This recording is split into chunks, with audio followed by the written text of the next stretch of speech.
ভারতের কঠোর পাশ সিদ্ধান্ত জবাব দিতে পাকিস্তানের প্রস্তুতি। ভারতের কাশ্মীরের পহেলগ্রামে হামলার জেরে পাকিস্তানের বিরুদ্ধে বড় 5টি সিদ্ধান্ত নিয়েছে ভারতের প্রধানমন্ত্রী নরেন্দ্র মোদী। বুধবার ভারতের কেন্দ্রীয় মন্ত্রিসভার নিরাপত্তা বিষয়ক কমিটির বৈঠকে এসব সিদ্ধান্ত হয়। পরে ভারতের পররাষ্ট্র সচিব বিক্রম মিশ্রি সিদ্ধান্তগুলো সাংবাদিকদের জানান।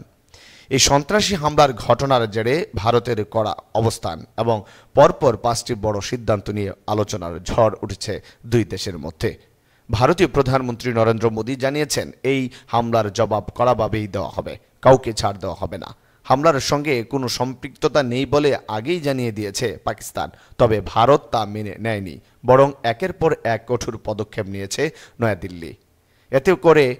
এতে করে দুই প্রতিবেশী দেশের মধ্যে নতুন করে উত্তেজনা তৈরি হয়েছে।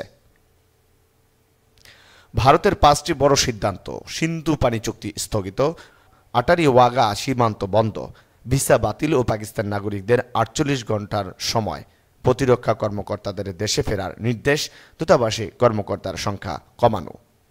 এদিকে পাকিস্তানের প্রতিক্রিয়া।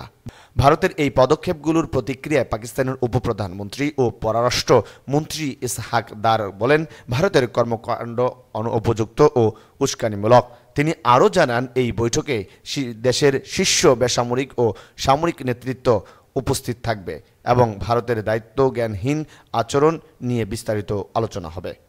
রাষ্ট্রীয় গণমাধ্যম রেডিও পাকিস্তান জানিয়েছে, বৈঠকে ভারতের বিরুদ্ধে কূটনৈতিক ও প্রতিরক্ষামূলক পদক্ষেপের ব্যাপারে সিদ্ধান্ত নেওয়া হতে পারে। সূত্র দ্য ওয়াল, দ্য ডন।